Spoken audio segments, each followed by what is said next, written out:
Սոսի հեռուստատեսության եթերում լուրեր լրատվական է, բարև ձեզ։ Օրեր առաջ Գեղիկապան մայր ջրատարի վրա տեղի ունեցած վթարի պատճառով զգալի վնաս էր հասցվել Համլետ Գևորգյանի ունեցվածքին։ Հայ ջրմուղկոյուղի փակbaşնետիրական ընկերության Երևանյան հանձնաժողովը 8 օր անց ժամանել է Կապան։ Վերջիններս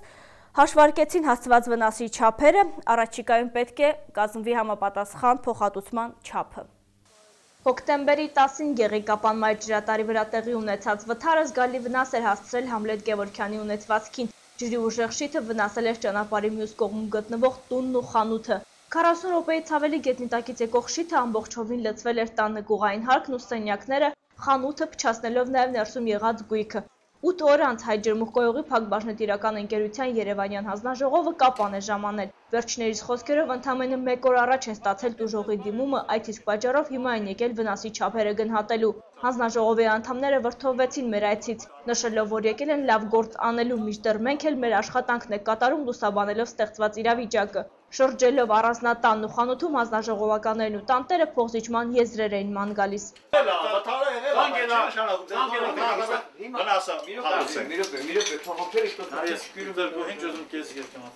Խանութի պահեստային մասում գտնվող շինանյութի փոխհատուցման հարցը որոշելը առավել երկար բանակցությունների տեղիք տվեց։ Հանձնաժողովի անդամներն առաջարկում էին նախ շենքին հասցված վնասը գնահատել, ապա անցնել ներսում եղած գույքին։ Երկու մասը ճիշտ են, չէ՞ բանան, պետք է արի ճիշտով նայենք, էլի չնայենք, նենց որ այդտեղից քարը որ խփել է ապակին ջարդել է, եկել է, բնակարանը քարը խփել է նայեք։ Ինչ քարը։ Այ հասկացա, հասկացա։ Ստե։ Հատուանես։ Հələ ինչ է ջարդել։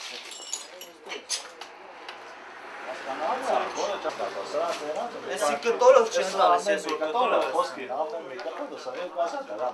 Լավ դիտեն։ Հիմա մենք ստեղ եկել ենք մինչև 1 միլիոն կարող է հասնել ձեռը։ Խորեն չենք գնում ասած մանր մուներ ամեն բան։ Ցույց եմ տալիս։ Համլետ Գևորգյանի խոսքերով քարը քարին դնելով է այս տունը կառուցել, կատարվածը մեծ հոգեբանական հարված էր նրա համար, ֆինանսական փոխհատուցումն անգամ չի օգնի։ Առայժմ փոխհատուցման ժամկետների մասին չի խոսվում, հանձնաժողովականների արձանագրածը դեռ պետք է հաշվարկվի։ Չափագրում են դրիվ ծախսերը, համաձայնությամբ գալիս ենք, չեն գալիս, հիմնականում առայժմ երևում է, որ նորմալ են չափագրում,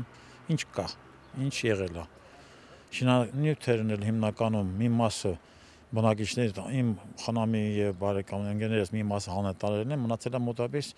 իմ գումարայինի 30%-ից 1.5 միլիոն 200-300 չեմ կարող ճիշտն ասեմ։ Այդքան գումարի չափ շինանյութ մնացել ներսում չացածներ գրանցվում է իրենց կողմից։ Տան ու խանութում եղած գույքի մեջ եղել են համակարգիչներ, տպիչ սարքեր, շարքից դուրս են եկել հիմնականում ջրի մեջ հայտնվածները։ Համլետ Գևորգյանը առաջնահերթ կարևորում է տան-տանիքի նորոգումը, առջևում անձրևներ են։ Էլի ասում եմ ձմեռա, շատ շուտ է պետք գոնե մի մասը փոխեմ, ջուր չկա թե տանց վրա։ Իմուսները ջուր չկա թե իմուսները հարցերը հեշտ կլուծի, կամաց կլուծեմ էլի։ Ջրի շիթը քանդել էր նաև ասֆալտը, հանձնաժողովի անդամները այդ էլ են չափագրել։ Հայ ջրմուղկոյուղի փակbaşնետիրական ընկերության հաշվին վերականգնելու հանձնաժողովը չափագրումը կատարել է, ակտը կազմելու է, գումարը որոշվի ու վերականգնվի։ Վթարից օրեր անց նույն խողովակը պայթել էր նախկինից ընդամենը մի քանի մետր հեռու, ջրմուղագործները քանդել, եռակցել են ու զգուշացնող նշաններ տեղադրել։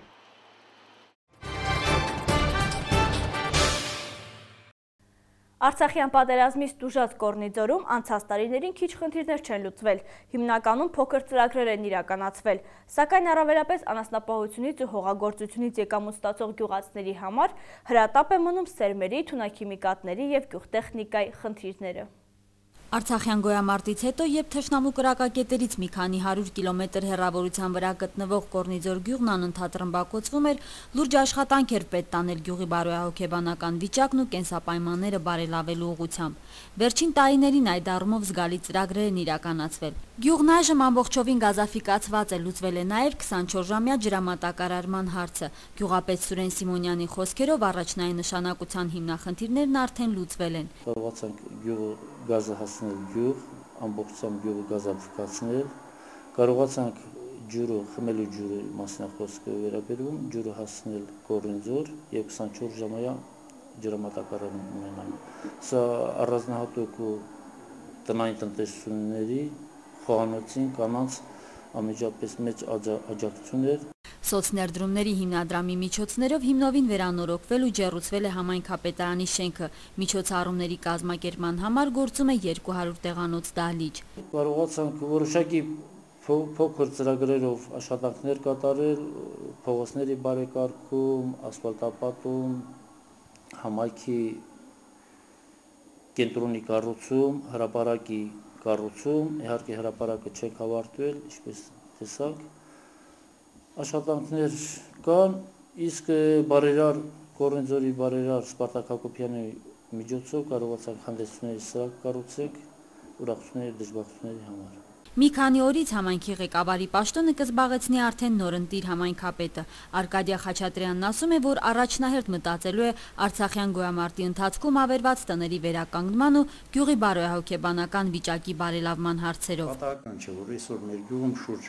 80 ընտանիք անասուն չի պահում։ Որտե պատերազմի ժամանակ այս գյուղից անասնապահներ են առևանգել, տարել, թուրքերը սպանել են, որի պատճառով կարծես թե այդ վախը ժողովրդի մեջ դեռ թևածում է։ Կորնիձորցին շինարար է կան,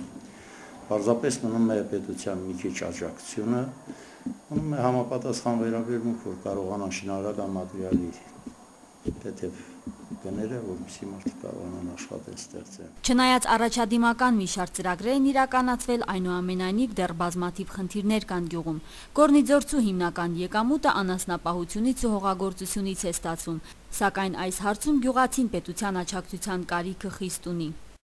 Հիվանդությունը վարակում է, սրսկելու դեղ չկա, եւ փչանում է ամբողջ գյուղացու աշխատանքը։ Առաջին հերթին գյուղացին սերմացուի Բարարտանութերի, թունակիմիկատների, նեղվում է տեխնիկայի համար։ Մենք դեռ այսօրվա դրությամբ օգտագործում ենք ամենահին տեխնիկան, խորհրդային ժամանակաշրջանի տեխնիկա։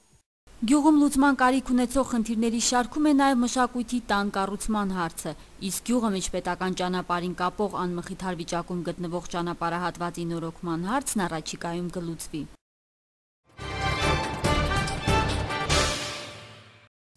Ինչպես ապրել Հայաստանում, այլ ոչ թե գոյատևել, ինչու չլքել հայրենիքը կամ ինչու մնալ։ Այս թեմայի շուրջ այսօր քննարկում էր կազմակերպվել Հայաստանի պետական ճարտարագիտական համալսարանի Կապանի մասնաճյուղում։ Ծրագիր իրականացնում է Ջինիչյան հիշատակի հիմնադրամը։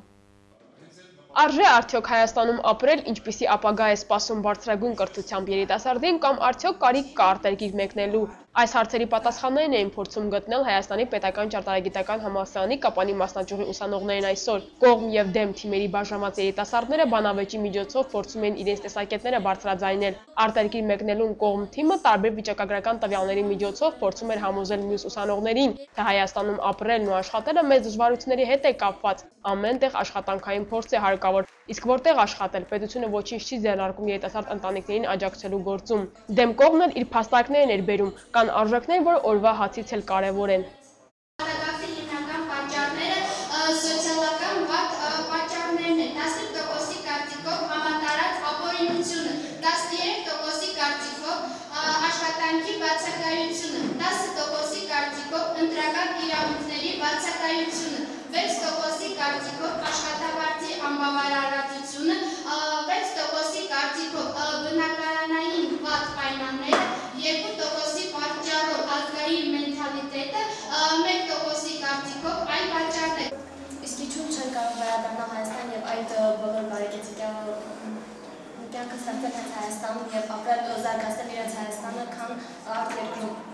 Իդեպ ուսանողների խոսքով այսօրվա խաղ քննարկումը իրենց համար շատ կարևոր է եւ հնչեցրած հարցերը, պատասխաններն ու կարծիքները իսկապես սեփականն են։ Եվս մեկ անգամ համոզվել եմ, որ պետք չէ հեռանալ Հայաստանից։ Սա մեր երկիրն է, մեր պապերի հողն ու ջուրը։ Ժառանգել ենք նրանցից ու պարտավոր ենք ժառանգածը պահպանել ու փոխանցել սերնդես սերունդ։ Թողնել ու հեռանալ դա ամեն դեպքում ճիշտ չէ։ Մնացեք, պայքարեք ու կհաղթեք։ Ես ինքս եկել եմ Ռուսաստանից ու ես կարող եմ հավատացնել, որ ես դե ավելի լավ էի ապրում, իմ կենսապայմանները ավելի լավ էին, քան թե ասենք Հայաստանում, որովհետև այդ նվազագույն, այդ չնչին աշխատավարձը, որ պետությունը տալիս է աշխատողներին, չի բավականացնում իրոք, եթե ես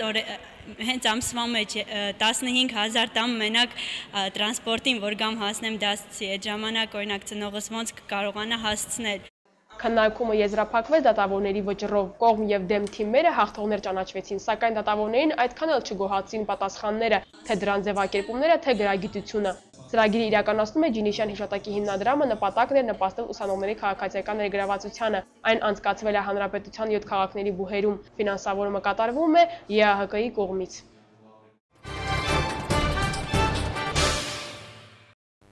Մաշայի եւ Արջուկի արկածները շոու ներկայացումը 3 կապանում էր 1000 դրամ արժողությամբ։ Շոուից երեխաների սպասելիքներն ավելին էին, մինչդեռ այն մարդավայել դիտելու մասին պարզապես խոսելն ավելորդ էր։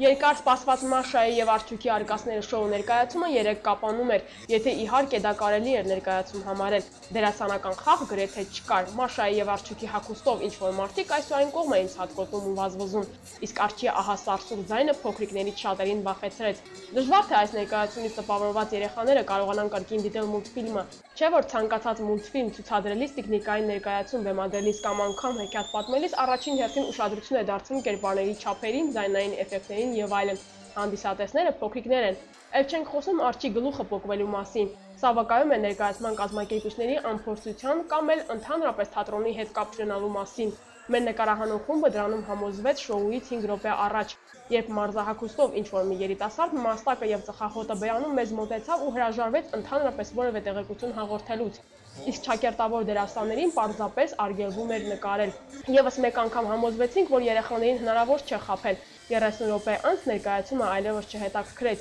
Դահլիճում հանդիսատեսներն արդեն աղմկում էին, մինչդեռ 1000 դրամ արժողությամբ 1 ժամյա ներկայացումը ավելի շատ բան էր խոստանում։ Գաղտնիք չէ, որ մեր երեխաների համար ոչ միշտ են մանկական ներկայացումներ լինում, այն էլ մայրաքաղաքից։ Էլ չենք խոսում նստատեղերի մասին, մեկ աթոռի վրա մայրեր էին նստել իրենց 2-3 երեխաների հետ։ Իրար վրա հավաքված հանդիսատես, որը փորձում էր առջևում նստած մարդկանց գլուխների արանքից գոնե Մաշայի գլուխը որսալ, եկան, տոմսերը վաճառեցին ու գնացին։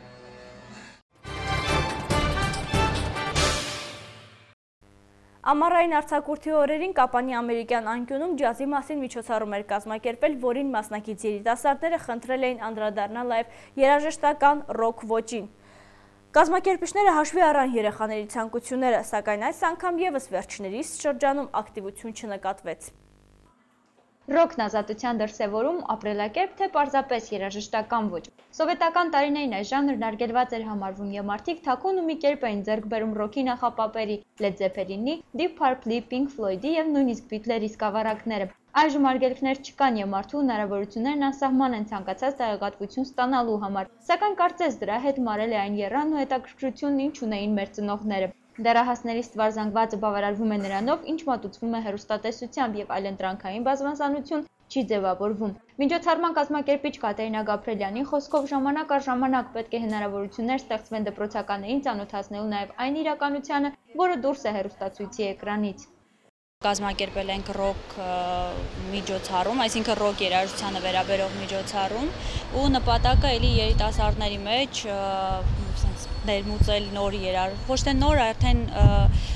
բոլորիս ծանոթ ռոք երաժշտությունը ու հնարավորություն տալ այլընտրանքի ընտրելու ավելի լավ, ավելի գեղեցիկ, ավելի բարձր երաժշտություն լսելու։ Ու ամերիկյան անկյունի հետ մեր կազմակերպությունը կազմակերպել է այս միջոցառումը ռոք երաժշտություն։ Այսօր կլսենք տարբեր ժամանակաշրջանների, տարբեր ժանրերի, այսինքն ռոք երաժշտություն, նաև հայկական ռոքից կխոսանք, որը նոր չէ, բայց ամեն դեպքում դեռ կայացման փուլում է։ Ռոքի ձևավորման առաջացման դրդապատճառների, առաջադրած հակասությունների, տարաբնույթ ժանրերի ներկայացմանը հաջորդեցին երգերի ունկնդրումն ու տեսանյութերի ցուցադրումը։ Քանի որ հավաքված երեխաների մեծամասնությունը հայկական երաժշտություն էր սիրում, բավականին տպավորվեցին հայկական էթնիկ մետալ պրոգրեսիվ ռոք դոգմա խմբի կատարումով։ Նրանց մեջ գրեթե ոչ ոք չէր ճանաչում ոչ հայկական եւ ոչ արտասահմանյան ռոքի ներկայացուցիչներին։ Միայն System of a Down-ն էր, որ մի քիչ համբավ էր վայելում հավաքվածների մեջ։ Կազմակերպիչների համար սա ցավալի փաստ էր եւ նրանք հույս հայտնեցին, որ այս միջոցառումից հետո գոնե որոշ չափով կուսումնասիրվի բարձրակարգ երաժշտության այս տեսակը։